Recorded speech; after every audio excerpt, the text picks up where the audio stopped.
sa ating pagdiriwang ngayon, malahanan natin na tayo ay para ding mga palaspas, para ding mga palm na ating hawak-hawak ngayon. Tuwing tayo ay nagdiriwang ng Sunday of Palm o Palm Sunday, tayo ay nagdiriwang ng pagpasok ng ating Panginoon sa Jerusalem.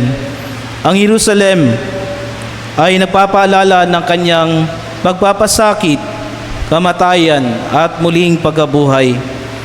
At doon siya ay magwawagi sa kanyang mga gagawin, sa kanyang pagsunod sa kalooban ng kanyang Ama. Lahat ay susuungin ng ating Panginoon, bagamat siya ay may takot, may pangamba, ngunit siya ay nanalig, nanampalataya sa kanyang Ama na gagawin ang lahat para sa ating lahat. Kaya kapatid, sa araw na ito, bagamat ang mga iba ay nasa bakasyon, tayo ay nandito.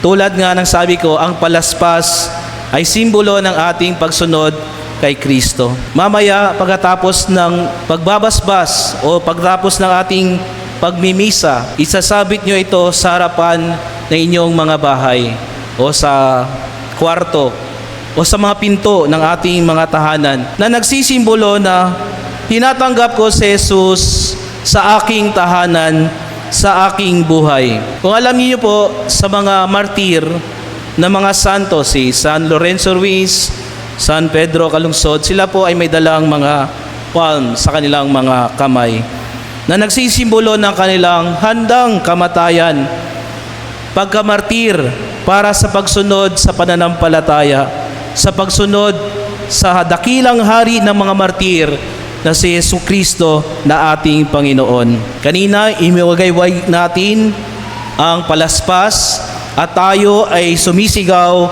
ng hosana sa anak ni David.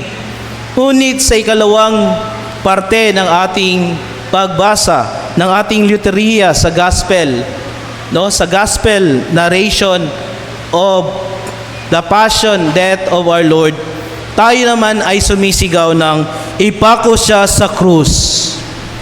So, sana ang ating pagsisigaw ay makabuluhan at mapapakinggan ng Diyos, sapagkat dapat ang ating mga pagsisigaw, ang ating lumalabas sa ating bibig mula sa puso, ay dapat pagsisigaw ng papuri at pasasalamat sa Diyos. Minsan kasi sa buhay natin, dalawang mukha ang meron tayo.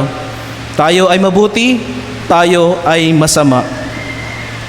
Ngunit sa buhay sana natin, makita sa atin palagi ang pagsunod sa ating Panginoong Jesucristo.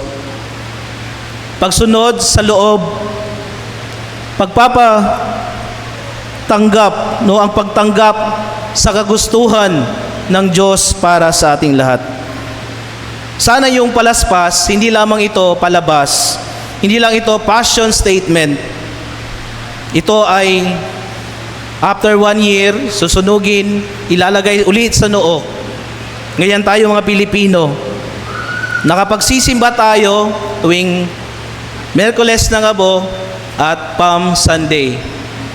Yan, napupuno ang simbahan. Pero sana, sa araw-araw na ating buhay, alalahanin natin na ang mga palm, ang mga palaspas ay matutuyo, susunugin at magiging abo. Parang buhay lang din natin.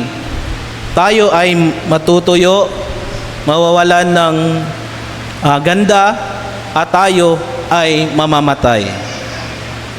Pero nakatatak na sa ating mga puso't isipan na ang kamatayan na ito ay hindi mauwi lamang sa kamatayan, kundi ito ay mauwi sa pagsagip, sa pag-rescue, sa kaligtasan na mula sa ating Panginoong Kristo, mula sa krus ng kanyang kamatayan. Ito ay kanyang ibibigay para sa ating lahat. Kaya mga kapatid, lahat ay simbolo ng ating pagsunod sa ating Panginoon. Lahat ay ang pagsunod natin sa kagustuhan ng ating Panginoon. sa pagsunod natin sa kanyang pagpapasakit, kamatayan, at muling pagkabuhay.